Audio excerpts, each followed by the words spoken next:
We have some pretty significant NHL trade rumors to discuss today, including Minnesota Wild defenseman Matt Dumba could find himself on the move. Are the Montreal Canadiens working on a bit of a blockbuster deal? And we also have some pretty significant updates on the Arizona Coyotes, including a potential new GM, and could pretty well all of their vets be available for trade. We'll discuss all the latest news coming up next.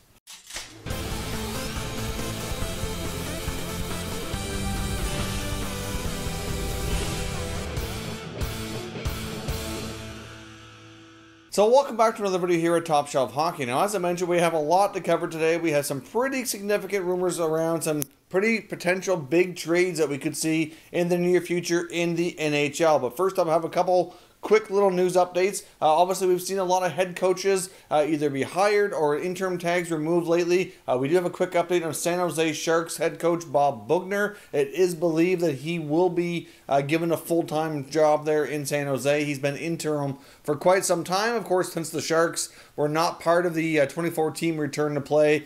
We haven't really had a whole lot of updates on that organization here as of late, but Elliot Friedman is reporting that it looks as though Doug Wilson is going to keep Boughner on as the full-time head coach of the Sharks moving forward. Now, jumping over to the Minnesota Wild. Of course, we want to talk about Matt Dumba, but before we get into that, we could have one of their other players on the move as well through free agency, which isn't a huge shocker, but it looks as though Alex Galchenyuk is going to be moving on. It doesn't look like the Wild are going to be re-signing him. And an interesting development after they acquired Nick Bjugstad. Bjugstad was given Galchenyuk's number, which was kind of interesting. That's kind of some foreshadowing there to indicate that they are not having any plans to re-sign the forward. Obviously, he's bounced around significantly since he originally was traded out of the Montreal Canadiens organization a few years back for Max Domi. Of course, he's been through Arizona, Pittsburgh, Minnesota. He's still relatively young. He's going to hit free agency at a young age, considering how quickly he got himself into the NHL. He did have some productive years before with Montreal before being traded, but it's kind of struggled with inconsistency ever since. So we'll see if this indeed means that the Wild are not going to sign him, and he'll indeed be moving on to wherever he can get signed, I guess, this offseason. Now, sticking with the Minnesota Wild, we have some pretty significant trade rumors regarding that team, and of course it all revolves around right shot defenseman Matt Dumba. Now, of course, yesterday we had the big news that Wild defenseman Jonas Brodin, who is Dumba's normal defense partner, one of his best friends, got a significant contract extension, 7 years, $6 million per year, $42 million total. Had a no-move clause for the first 4 years as well, which means Brodin's not going anywhere without him consenting to it. He won't be available for the CL expansion draft. But of course, because of that, along with the contracts of Ryan Suter and Jarrett Spurgeon, it's certainly starting a lot of rumors around a Dumba trade. Now, of course, we already had rumors of a potential trade involving Dumba before this contract extension even was announced, so having that in place just makes it that much more likely. Now, Dumba only has 3 years left at $6 million, which really for a productive right shot defenseman that he could be is pretty good. But obviously having the other defensemen, like I mentioned there, Spurgeon in the early part of a brand new 7-year deal. You've got Brodin just signing a 7-year deal. Suter still under contract for a long time. They want to bring back Carson Soucy as well. I don't see how they can keep Dumba as well, because there's been a lot of talk that they want to acquire a top 6 center, or at the very least a top 6 scorer, somebody who can put the puck in the net. The team needs to score more. I think they would prefer a center, but I do think they would take a high-scoring winger if that's what works out to be for the best here. So Dumba's name is out there, and there's already a lot of links to the Vancouver Canucks. Now, of course, the Canucks have a lot of questions to be answered this offseason as well. We've heard on the radio through a lot of Canucks reporters discussing how Dumba should be near the top, if not the top, target for the Vancouver Canucks to consider making a trade for this offseason as they continue to evaluate the team after they had a pretty successful run here into the play-in series and then the Stanley Cup playoffs. So they obviously made some big steps development-wise, and obviously adding a guy like Dumba would be a huge step. But for starters, you'd have to think that if they bring in Dumba, that means Chris Tanev goes, that he won't re-sign because they wouldn't really be able to afford him as well. At least you wouldn't think. So therefore, that might not be great. When it comes to Quinn Hughes, I mean, I know Tanev played a big role in helping him and really mentoring him. And I think from Hughes' perspective, he'd love to see Tanev stay. But at the same time, whatever's best for the team is obviously going to trump what's best for any particular player. And I think Hughes would still be fine without Tanev there. Dumba also could be a great mentor for him as well. But ultimately, that's one thing that would likely happen for sure. But the problem is I don't think the Canucks would be willing to give the Wild a top center in return. I don't see that happening. You don't see guys like Horvat or Pettersson going anywhere. I mean, they might be willing to include a guy like Adam Gaudette, perhaps. They even have another defenseman and a guy like Troy Stetcher, who is debatable if he resigns or not. He's an RFA too, so like he could possibly be included. They could even look to a guy like Jake Virtanen, who certainly brings some size and speed, but obviously struggle with inconsistency. We know the Canucks would probably be willing to entertain that for sure. But you'd have to think the Minnesota Wild, though, if they're going to talk to Vancouver about Dumba, they're going to be asking for Brock Boeser. I mean, not to say that Vancouver would do this, but you can't help but wonder and pretty much guarantee that that would be their initial request. Now, if the Canucks are starting the conversation, I'm sure they're not going to offer up Boeser right off the bat. That's not something that they would do. I mean, not to say that they wouldn't do this trade with Boeser. I can't say for certainly that they wouldn't. All I'm saying is it wouldn't be their first preference for sure. They would try to work around that. But like I said, the Wild are going to want somebody who can put the puck in the net. There's also been reports that the Wild are trying to bring in players from the area as well to have more of a local presence if possible. Obviously, Boeser's from that area, so that creates that. There's also a lot of talk that Minnesota kind of feels like they missed out on drafting him, that they could have had him, and they didn't do that, so they're kind of regretting it now, obviously, and would like to get an opportunity to bring him to their team if possible. I mean, when they had talks before between Vancouver and Minnesota for Jason Zucker, that's what the Wild wanted in return was Boeser. So, the Canucks said no, thank you, and they hung up the phone. But would they do the same thing for Matt Dumba? Maybe. I don't know if that they would have a lot of appetite for that, but there is some who think that maybe they would. I mean, obviously, if you look back to earlier before the team even returned for the return to play, there was talk that a lot of management and people within the front office preferred Tyler Toffoli over Brock Boeser, and that there would even be consideration of trading Boeser if it meant they could re-sign and retain Toffoli. Now, I'm not completely certain that they would actually do that. I have some doubts that would be the case, but there could be Canuck management people that work with the team that might have that preference. I'm not sure. Obviously, Toffoli is probably a little stronger two-way player, but Brock Boeser's younger, and I think longer term has more potential. So I would not want to see that if I'm a Vancouver fan, but that's just my take. But either way, Matt Dumba appears to be available. There's going to be a lot of rumors. I can guarantee you, any team looking for a right shot defenseman, there's probably going to be some form of media attention for him to be going to their team in some kind of a trade rumor. But for right now, the main team that came up right away was Vancouver. The connection between Boeser for Dumba, I just don't see that taking place. Not very quickly, but I can see the Wild wanting Boeser. So I want to know from you, especially if you're a fan of either of these teams and you have more of a vested interest, would you do that trade? I think from the Minnesota perspective, you probably would. From the Vancouver perspective, I don't know. Not that you don't like Dumba, I just would have reservations about giving up Boeser. I mean, if you guarantee that Toffoli stays and signs, probably makes it a little bit easier. But still, I don't know. Boeser's, a player they drafted, helped develop, and is still, I think, has a big part of their future. So let me know what you think down below, and we'll discuss further. But don't be surprised in the coming days. There's going to be a lot of reports around Dumba until something actually happens. He's going to be a player who's a hot topic within the rumor mill. Next up, I want to talk about the Montreal Canadiens. We have recent reports both from TVA Sports and Sportsnet's Eric Engels wondering if the Habs might be kind of working on a bit of a blockbuster trade where they might be bringing in, or trying to at least, a high-end scoring winger. Obviously, we've shown here through our numerous discussions that they have some pretty good depth at the center position now between Suzuki, Kakaniemi. Of course, they have Danault and Domi. One of them likely gets traded. At least that's been the talk and the rumor going around. They're pretty good in that position for right now. You have some pretty good depth on defense right now. Obviously, they acquired Joel Edmondson. So they have more than enough defensemen. Could they change the mix of defensemen through other trades? Maybe, but it's not a glaring need. At least I don't think so. Right now, acquiring the big defenseman in Edmondson will make them tougher to play against. He can play some decent minutes for them. He can play physical. It's a big presence back there. I wouldn't be shocking if the Habs didn't do a whole lot more with that blue line, except maybe moving somebody out because they have more than enough players. They already acquired a backup goalie. So really, if you want to look at team need right now, they could probably use a game-breaking scorer, preferably somebody on the wing. If they're going to make a move, that's probably what it would be. At least it's not, if it was going to be a significant move besides some minor tinkering. So if you take a look at their blue line now with Edmundson in the mix, obviously, like I said, the right side, you've got Weber and Petrie. They're probably not going anywheres. On the left side now, you've got Sherratt, you've got Kulak, you already had Mete, you got Romanov coming in, and now you get Edmundson. So that's where the talk is mostly on the left side. And they also throw in Xavier Ouellet into that conversation too, who played a decent amount during the return to play. So obviously, from that perspective, you would think that there's a lot of talk right now that Edmundson is going to sign, that they're working on probably a 3-year contract, probably somewhere in that $3 million range, something comparable to what he was making before.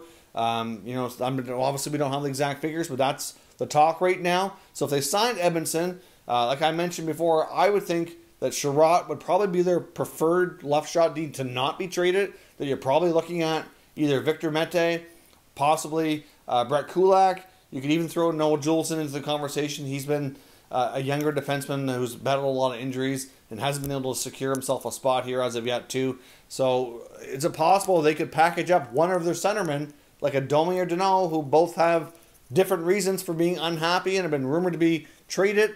You've got some extra defensemen there. Could they maybe package that together to go after a top-scoring winger? That, to me, would make sense. I mean, not to say that they're for sure going to do that. Obviously, we don't have links to particular teams. But if I had to look around the NHL and fathom my best guess of what would make the most sense for Montreal to do something, you'd have to think that the Winnipeg Jets would be right at the top of the list. For starters, they have a history of doing deals together before. It hasn't been that long since we saw a Jets-Habs trade. So obviously, Cheveldayoff and Bergevin are used to doing business together. So that familiarity does help things. You've got a glaring need in Winnipeg for a center and a defenseman. So obviously, a number 2 center, Philip Danault or Max Domi, would fit the bill rather well. You have a defenseman who they could use some help for some extra depth back there. They might want to get Sherratt back. Now, if it's Winnipeg talking, they're used to Ben Sherratt. He was a big part of their team. They might be looking for Sherratt in a deal like this, more so than a Mete or a Kulak. Not to say that that's how it would go, but that's probably their preference. But either way, a left D and a Domi or Danault to Winnipeg for one of their top scorers, like a Laine or an Ehlers. I would think Ehlers would probably be the preferred player that Winnipeg would prefer to move in a sense. But at the same time, I think there's some reservations around the fact that Laine's contract isn't overly long. Negotiations on the last deal were somewhat contentious, kind of drug on. And, I think Cheveldayoff does have concerns longer term if Laine really wants to stay and be a part of the Winnipeg Jets. We can't say that for certainty, but obviously there's been talk that they do have concerns that way. So could the Habs be cooking up a blockbuster trade where they help another team like Winnipeg satisfy multiple needs and get one of their own big needs looked after as well? Now, that's just my take on what they could be looking at. These articles we're talking about today, the rumors that are flying around are just that the Habs likely are looking to shop a defenseman or two because they have more than enough. They obviously have had a lot of talk around Domi and Danault, and now some are wondering, with the addition of Edmundson, if they're trying to package up some players together to go after something bigger here. Now, of course, like I said, I just think the Jets make the most sense. I mean, you get the Calgary Flames. They could be a good fit. They're also looking for defense. They're also looking for some, shaking up in the forward group. So they could possibly be a fit. Maybe would they go after a guy like Johnny Gaudreau? Maybe that's a possibility. We haven't really heard a lot about the Habs being interested in Gaudreau. I think there was, the odd little rumbling here or there, but nothing real serious before. So not sure what they would prefer there, and it's just for what the team is looking for, what they need. It just makes sense from that perspective. That's where I'm kind of going on here. This is just my opinions. I don't have any rumors linking Montreal to Calgary or Winnipeg. Again, just to be clear here, these are just my opinions on what the Habs are doing, but there is rumors that the Habs are looking to make a significant trade and that these are the pieces that are in play, conversations that are going on behind the scenes. So let me know what your thoughts are. If you're the Montreal Canadiens, if you're a fan of the Montreal Canadiens, what would you like to see here? Which defenseman do you think they should look to move? Does it make sense here what we're going here to package them up with one of the forwards like Domi or Danault to acquire a big-time scoring winger? Let me know your thoughts down in the comments and we'll discuss further. Now, we also have some updates here on the Arizona Coyotes. This comes from Darren Dreger on a radio hit that I was listening to, and he basically said that the Coyotes right now, the things are kind of a mess. They're really looking to slash payroll. would not be surprising if they want to go as close to the cap floor as possible. Not the ceiling, not the cap high, but the low limit, obviously, which is just over $60 million. Now, they could be up a little bit more than that, but right now, Alex Barullo, the owner of the Coyotes, apparently is really looking to cut costs whatever way possible. We've had reports his other businesses outside of hockey have not been doing well due to the COVID-19 pandemic, and there's a lot of financial implications here. Now, basically what Dreger said was that basically what he's heard is that any player on the roster for the Coyotes over the age of 25 make an offer. We're willing to entertain and listen to basically anything and everything. Now, most of what we've heard so far have centered around Oliver Ekman-Larsson, Darcy Kuemper, for the most part, those two guys. But really, if you look at the roster and other guys over 25, you got Phil Kessel, you've got some other defensemen like Chalmerson, Goligoski, Demers. You've got some other forwards in there as well that could be interesting. I mean, they have some that are even free agents that likely are going to go to market now, likely not going to be returning. But I mean, I would think guys like a Clayton Keller, for example, he's probably not going to be somebody they look to move. You've got Jacob Chikrin on the back end.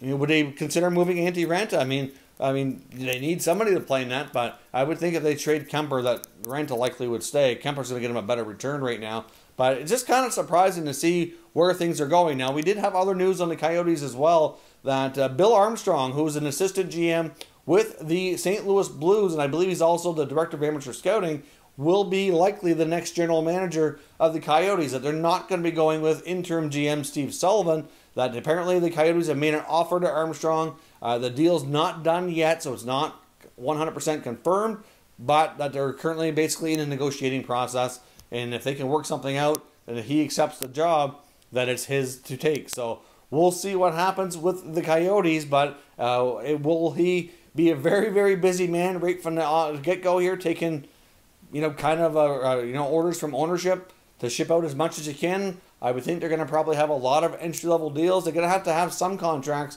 to get to the floor. They do have the Marian Hossa contract for one more year too. Obviously, they can put that on long-term injury reserve, but they're not going to have to if they stay that low under the cap. But they could use that contract to get to the floor. So I'd be surprised if that was a contract that they traded, because that could help them from that regard, even though a lot of that would be covered through insurance. So, I don't know. I mean, the Coyotes, I kind of feel bad for Coyotes fans, because if these reports are true and they're basically just looking to sell off everything they can to kind of strip it down to the bare bones and get as many basically entry-level rookie contracts on there as possible, that's not going to be good for the fan base. They're trying to secure a long-term arena solution. Obviously, that's going to be complicated now. Obviously, you got to have the money to do that, and the owner was in a well-positioned to do that. So if he's now struggling enough that that's going to be difficult, and then, obviously they get into the playoffs this year, and if they're going to have to strip it down, then they're likely not going to be a playoff team again for a while. You just can't help but wonder when something's got to give here. And will this franchise last? I mean, when the new ownership came in, I was kind of optimistic that they'd get things figured out and stabilize things for a long time. Now, after hearing all this, I mean, I have concerns over their long-term future and whether or not they end up staying in Arizona. There's other cities, especially in the U.S. and even in Canada, that are pretty, well ready for an NHL team should the opportunity come. I mean, Quebec City is sitting there waiting. They've got the arena, they've got everything. But if the NHL wanted to keep them in the Western Conference, keep them in the western part of the United States, you've got Kansas City, you've got Houston. I'm not sure, how quickly they could make it happen, but still, I don't think it would be that difficult to make something work in those other locations. So I don't know. It just certainly gives me a lot of concern for the long-term viability here of the franchise. So let me know what your thoughts are. Give me your mock trades for Arizona Coyotes players over the age of 25, because apparently everybody's available for the right price. Let me know your thoughts down in the comments, and we'll continue discussing further. If you're new to the channel, consider subscribing and turning on your notifications so you don't miss any future content, and give this video a thumbs up if you enjoyed it. I'd appreciate it if you did. As always, thank you for watching, and I'll catch you next time.